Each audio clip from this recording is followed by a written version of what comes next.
Hi, I'm Louis Salas, Program Manager for Walbro. And I'm Don Ross, Lawn and Garden Business Unit Manager. This video is intended to help you inspect and service Walbro diaphragm carburetors, whether the butterfly or rotary valve models. As you know, Don, a lot of changes in our industry have affected carburetor service.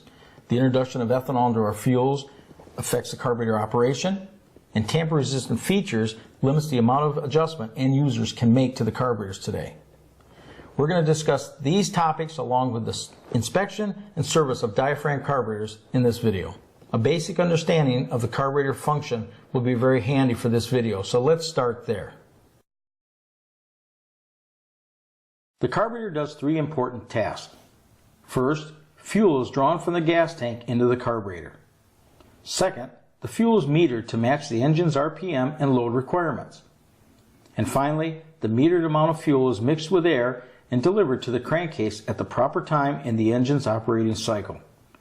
To control the flow of fuel and air into the engine, the carburetor uses pressure created within the engine's crankcase, known as an impulse. The movement of the piston creates two types of impulses. A negative impulse, or vacuum, is created during the piston's upward stroke, while a positive impulse is generated by the piston's downward motion. These impulses are delivered to the carburetor through machine channels in a manifold or impulse fitting. The channels or fittings lead to the fuel pump. The carburetor throat contains the throttle valve and in some models, the choke valve. That's good, Louis, but if I think I've got a carburetor problem, where do I start? Don, whenever you have a carburetor of any type that seems to be malfunctioning, you first want to eliminate any potential causes that are not directly related to the carburetor. Always use fresh fuel based on the engine manufacturer's recommendation.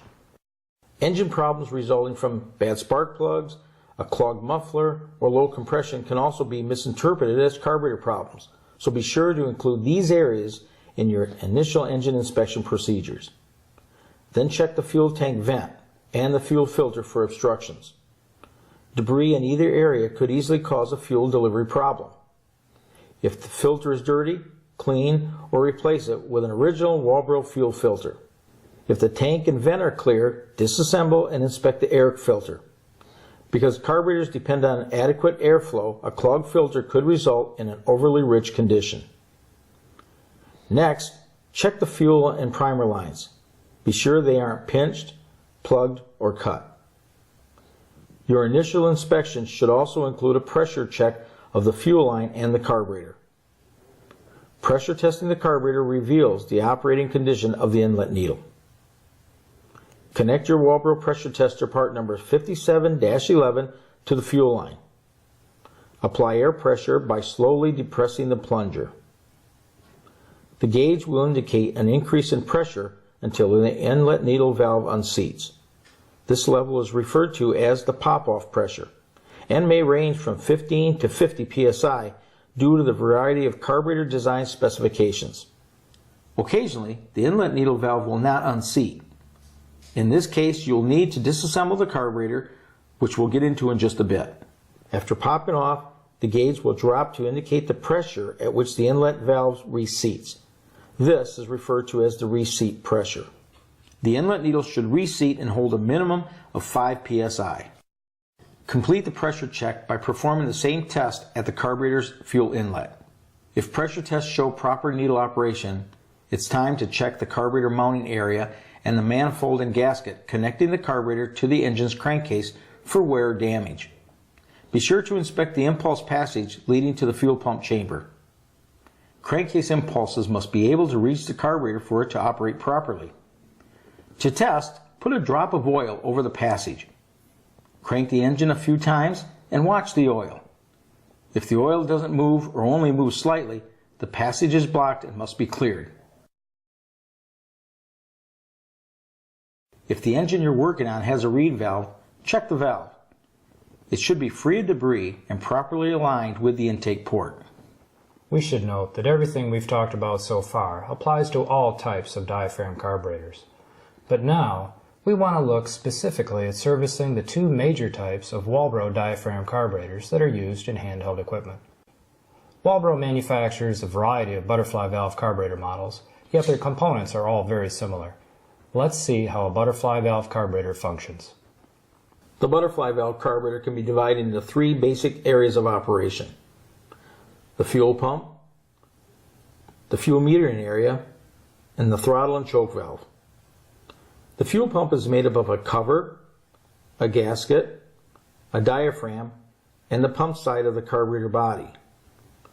The pump is activated by crankcase impulses delivered through a machine channel or an impulse fitting.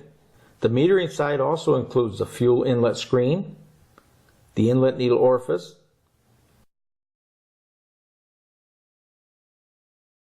the inlet needle, and the fuel metering chamber. The metering chamber is made up of a cover, a metering diaphragm, a gasket, a metering lever, pin, and spring, and nozzle check valve and the idle assembly located within the carburetor body and the idle adjustment screw. The final area of operation includes the choke and throttle valve assemblies. The throttle valve assembly is made up of a shaft, lever assembly, spring, and valve. The choke is made up of a shaft and lever assembly, choke friction ball, spring, and a valve. The amount of fuel delivered to the crankcase is determined by the position of the throttle valve. The more open the valve, the more airflow. The more airflow, the greater amount of fuel delivered to the crankcase. Well, Louis, that's a lot of good information. It is, Don, because a basic understanding of the butterfly valve carburetor's function will come in handy as we inspect it for proper operation. So let's get started and get into the proper procedure for inspecting the butterfly valve carburetor. Before you begin inspecting the carburetor, be sure the metering and fuel pump areas are completely disassembled. Idle progression holes have been machined into the carburetor body. These passages are accessible through a Welsh plug. To remove the Welsh plug, use tool number 500-16, available in both the 400-595 and 500-500 Walbro tool kits. Position the sharp end of the tool at a slight angle and tap the tool until it penetrates the Welsh plug. Then apply light pressure to the handle until the plug pops out. Be careful not to contact or damage the carburetor body with the tool. Once the carburetor is disassembled, clean the entire body and its covers. Use mineral spirits to avoid damage to carburetor parts and blow dry with approximately 25 psi of compressed air. Be sure all holes and passages are clear. On models with a check valve that has a nozzle feed hole, you can verify the nozzle check valve's operation with a small hose or fuel line. Position the hose or fuel line over the metering chamber side of the nozzle. Then draw the nozzle check valve up against the retainer 2 or 3 times to ensure it's operating properly. Do not use a metal tool to clear the nozzle. Now we can reassemble the carburetor, beginning by installing the Welsh plug using tool number 500-15. Align the Welsh plug and position the tool on the dome part of the plug.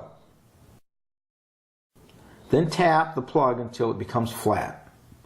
It's important that the plug is flat so it doesn't interfere with the function of the metering diaphragm assembly. Louis, in the past I remember using nail polish to seal the Welsh plugs. Yes, Don, that's true. However, because of ethanol fuels, we no longer use fingernail polish or any kind of sealant on the Welsh plugs. We found that ethanol fuels can dissolve the sealant and create other problems.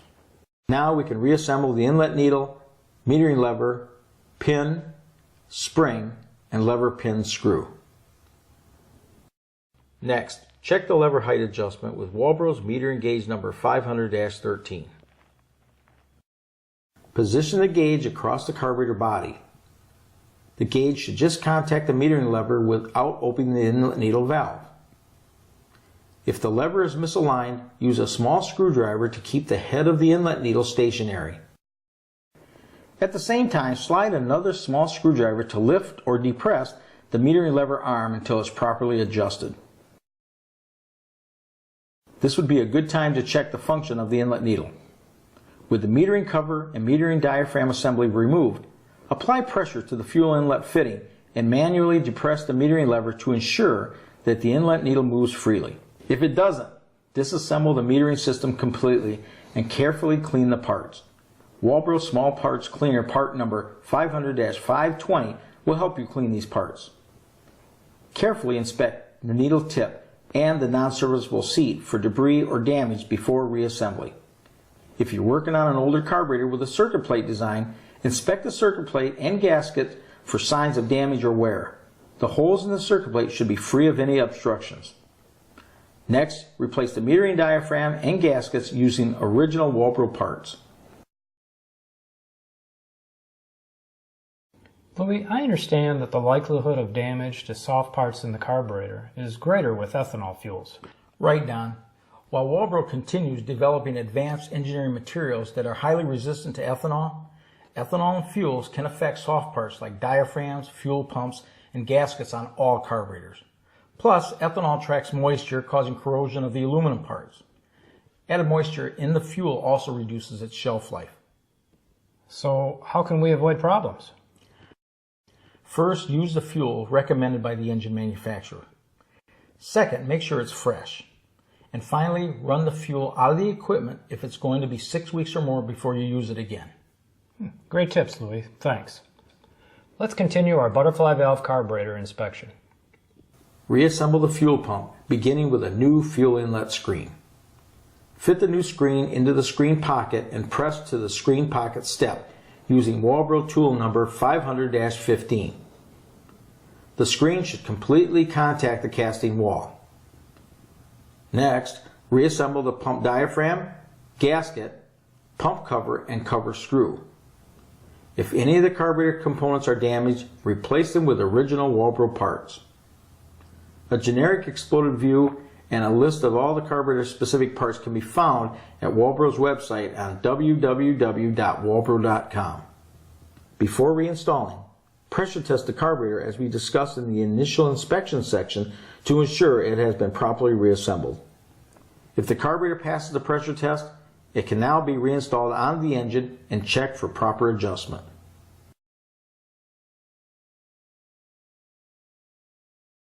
Louis, I understand that carburetor adjustment procedures have changed to accommodate newer carburetors with tamper-resistant features. That's right. Due to environmental concerns, since the mid-90s, carburetors have come equipped from the manufacturer with tamper-resistant features of various kinds. These features limit the amount of adjustments available to consumers in order to maintain low emissions. The tools, techniques, and specifications needed to adjust these carburetors are available to authorized dealers directly from the engine manufacturer. However, resale of these tools to consumers carries heavy penalties. On all carburetors, tamper-resistant or not, you can still adjust the idle speed screw. Refer to the manufacturer's recommendations for settings. That covers the operation, troubleshooting, and adjustment of Walbro butterfly valve carburetors. Further servicing information and an ample supply of original replacement parts can be obtained at your Walbro distributor. Walbro manufactures various versions of rotary valve carburetors. Though the carburetors differ somewhat in design, the components can still be grouped into three basic areas of operation: the fuel pump, the metering area, and the throttle shaft assembly. Most of these carburetors also come equipped with their own primer. Let's take a closer look at the components that make up the rotary valve carburetor's three functional areas and their attachments. The first functional area includes the fuel pump, found beneath the primer pump assembly. The fuel pump is made up of a gasket, a diaphragm pump body assembly, and the pump side of the carburetor body. Removing these components also reveals a fuel inlet screen and an inlet needle orifice. The carburetor body also contains a channel which allows crankcase impulses to enter the fuel pump. The metering area is made up of the inlet needle seat, the main nozzle, check valve, a metering diaphragm assembly, the metering lever, pin, spring, and the inlet needle. The inlet needle is held in the closed position by the force of the spring against the lever. Some rotary valve carburetors may contain a serviceable main jet. The final area of operation is the throttle area. The rotary throttle barrel assembly includes the barrel valve, needle, spring, throttle ramp, idle screw bracket, idle adjustment screw, swivel, and throttle lever. Most of Walbro's rotary valve carburetors come equipped with a priming system. These systems are designed to purge the system of air and assist the carburetor during startup. The primer is made up of the purge body assembly, cover, and primer bulb, and an umbrella check valve that controls the flow of fuel and air during the priming operation. Depressing the primer bulb opens the outlet check valve, allowing air and fuel to exit the bulb. As the bulb returns to shape, a vacuum is created, opening the fuel inlet valve, causing fuel to circulate throughout the carburetor's fuel circuit and into the bulb. Under most circumstances, the bulb should only have to be depressed 4 to 5 times to properly prime the system.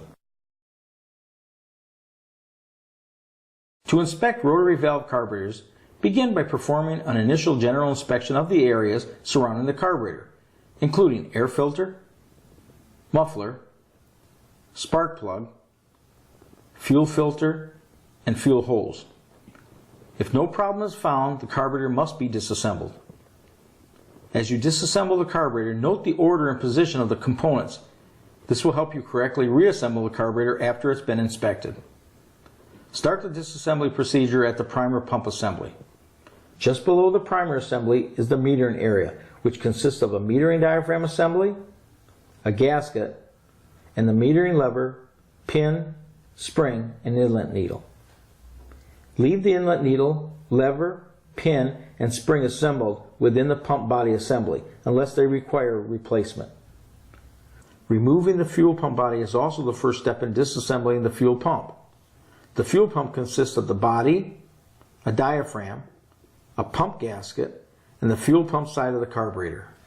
The pump body assembly contains a fuel inlet screen and the inlet needle orifice.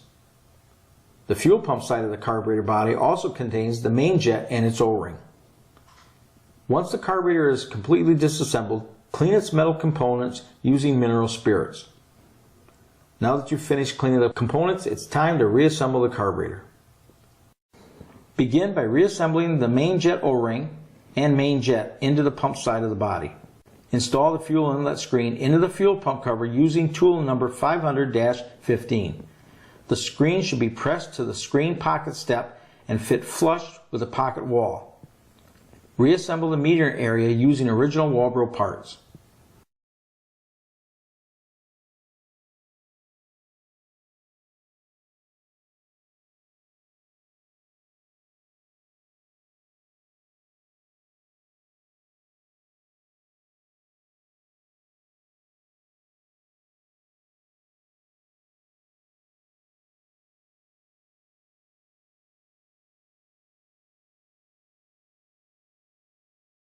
Check the lever height adjustment with Walbro's metering gauge number 500-13 and adjust as needed. You have the option of replacing the entire fuel pump body assembly as a replacement unit. This simplifies replacement and eliminates the need for the metering lever height adjustment. Now reassemble the fuel pump body assembly to the pump side of the carburetor body using a new gasket and diaphragm. The final area to inspect and reassemble is the primer pump assembly. Reassemble using the gasket, diaphragm, purge body, bulb, and cover. If the primer pump valve doesn't seat properly or the primer bulb doesn't return to shape, replace the entire primer pump assembly. Once you have completely reassembled the carburetor, it must be pressure tested again. The procedure is the same as we used in the initial inspection and also for the butterfly valve carburetors. Using your Walbro pressure tester number 57-11, determine the valve's pop-off and reseat pressure settings. Be sure the inlet needle valve is wet before you pressure test it. The gauge will indicate an increase in pressure until the inlet needle valve unseats. The inlet needle should unseat between 15 to 60 psi, depending upon the carburetor's design specifications. This level is referred to as the pop-off pressure. The gauge will then drop to indicate the pressure where the inlet needle valve reseats. This is also referred to as the reseat pressure. The valve should reseat at a minimum of 5 psi. If the carburetor passes the pressure test, it can be reinstalled on the engine and checked for proper adjustment. As we discussed with butterfly valve carburetors, carburetor adjustment procedures are different now because newer carburetors have tamper-resistant features. That's right. Since the mid-90s, carburetors have come equipped from the manufacturer with tamper-resistant features of various types. These features are designed to limit the amount of adjustment possible by consumers. If you're an authorized dealer, the tools, techniques, and specifications necessary to adjust these carburetors are available from the engine manufacturer. However, these cannot be sold to consumers without the risk of heavy fines. On all carburetors, tamper-resistant or not, you can adjust the idle speed screw. Just refer to the engine manufacturer's recommendations for these settings. Congratulations! This concludes the operation, repair, and adjustment of Walbro rotary valve carburetors. For more information on servicing Walbro diaphragm carburetors, the location of your nearest authorized Walbro distributor, and other information about Walbro and its products, visit our website at www.walbro.com. And don't forget to use authentic Walbro replacement parts for results you can count on. Thanks. Thanks for watching.